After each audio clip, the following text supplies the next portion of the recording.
part 2 of my old neighborhood horror stories.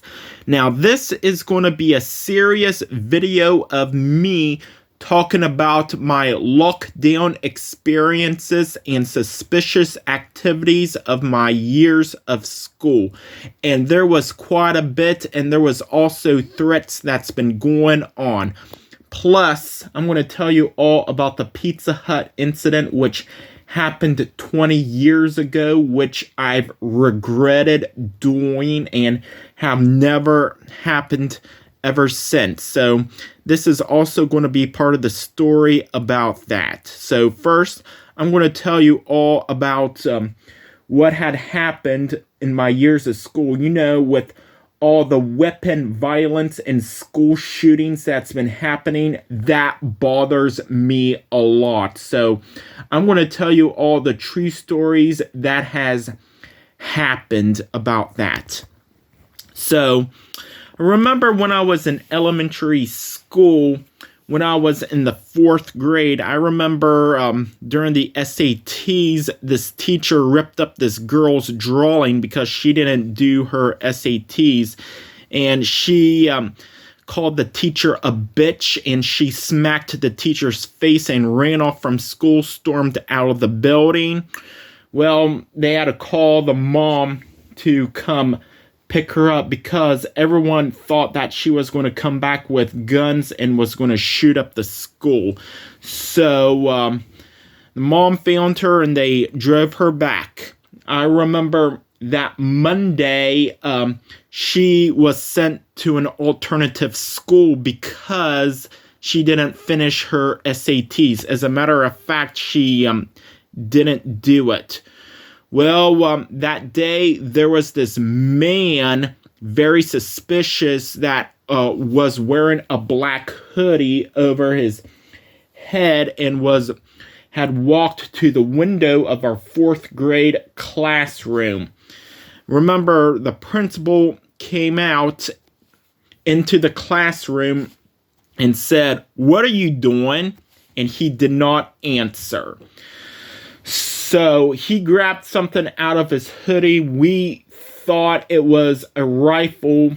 I don't know if it had something to do with this girl being sent to an alternative school or something like that. So the principal put the school under a lockdown and told the students in my classroom to hide under the tables if necessary. I don't know if this man had an issue with the teacher, with my 4th grade teacher in the past, that he wanted revenge or something about with the SATs. So the principal came out of the classroom and he said, "You get out that gun and I will disarm you right now." And every police of the county came and just stood in their police cars until this man leaves. So he left. And I remember when I was in elementary school, I've foraged a ton of notes, and I made up a note about riding another school bus to my grandma's house after school. Well, the principal noticed that I've written the note, and I got into a ton of trouble. I remember I wrote a threat to a student that was being a bully to me, and I got sent to the principal's office for that. If something like that happens today, I would have gotten arrested and thrown in the juvenile detention center today if that happened on this day. So I remember on the 6th grade, I remember my 5th and 6th grade year of middle school, I've gotten into the most trouble because I was pretty much a troublemaker, getting thrown into in-school suspension a lot. So I remember my neighbor, Worm Boy, got into a fight on the school bus and one of the boys that he fought took off his hat and threw it out the window, and this boy screamed, "Stop the bus! I'm gonna get my hat!" And he said no, and he screamed, "Please! Please!" And he cried and went off the deep end. So I remember he came to my door and apologized for me about his behavior. And I remember with him and this other boy, one of my neighbor's grandsons, he screamed, "I'm going to kill him!" So Tuesday, he didn't show up to school.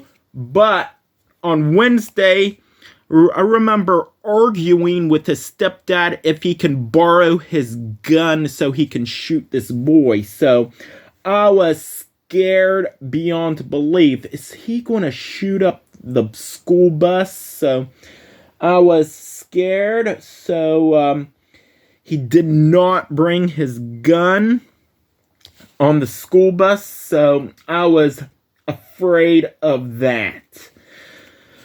So, my sophomore year of high school, I remember there was this massive brawl. There was a ton of fights going on that morning, and one of the girls stormed out of the building, and the teacher screamed at her, "You get back here or I'm going to call the police." And she screamed, "No!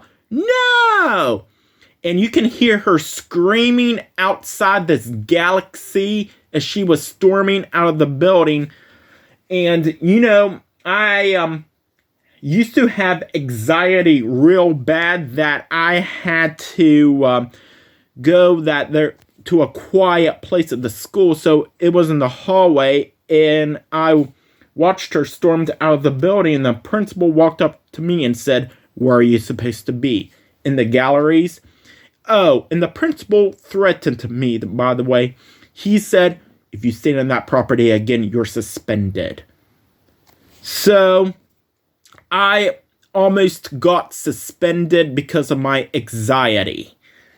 So, that day, I called my sister to come pick me up because I was fearing for my life. Because I thought she was going to come back with rifles and was going to shoot up the entire school. So I do not want to get shot in school. So the police found her and drove her back to school, by the way. And that was these lockdown stories. I remember my senior year of high school, we had at least 6 bomb threats that we had to evacuate the school to the parking lot near the baseball stadium, and we had to sit on the bus. We had to get school buses, and we had to sit on the bus until it was all clear. We did not get sent home from school that day because of it. So, all these bomb threats that's happening in high school, they did catch the person that did the threat. One of them wrote a note on the walls about it, and they did get caught. So that was my stories about my lockdown incidents and weapon violence threats. I remember my high school year, there was a ton of fights going on and tons of walking outs and everything. So I just do not let it get through me. So here is the Pizza Hut incident. Remember, there was this crying toddler at this Pizza Hut. Remember, I got very annoyed and I screamed, "Shut up," so loud at this kid that people was staring at me. So my mom got up from the booth and dragged me into the women's restroom and screamed at me. Remember, I tried to plug my ears, hold it in, because I thought for sure she was going to call me little boy. And she did, and shook me and said, "Stop covering your ears." So my mom dragged me back to the table, and I started crying. I felt terrible. So when we got home, I remember my mom started crying because my sisters could not come up with a punishment for me. So she slammed the door, went on a rage for something like that. That was very devastating to me, which I regret going. And I remember that other time I was a freshman year of high school. You know, that girl that called the teacher a bitch when I was in the 4th grade? Well, his brother was at Pizza Hut. He was also in the 4th grade too, which did the same thing, but to his mom. That was that girl's brother, and he put his head down on the table and started crying while the mom did absolutely nothing. So, it was a fight with his sister over Yu-Gi-Oh, by the way. So all the shit that's been going on about that. So I will forever regret doing something like that at Pizza Hut. I don't know what triggered me to do it and everything, which I'll never do something like that again. That was 20 years ago. That's was something that happened during the past, so I want to make this video of these stories that I've told you all. Well, folks, that was part 2 of my old neighborhood horror stories bonus bits, and there's going to be part 3, so stay tuned.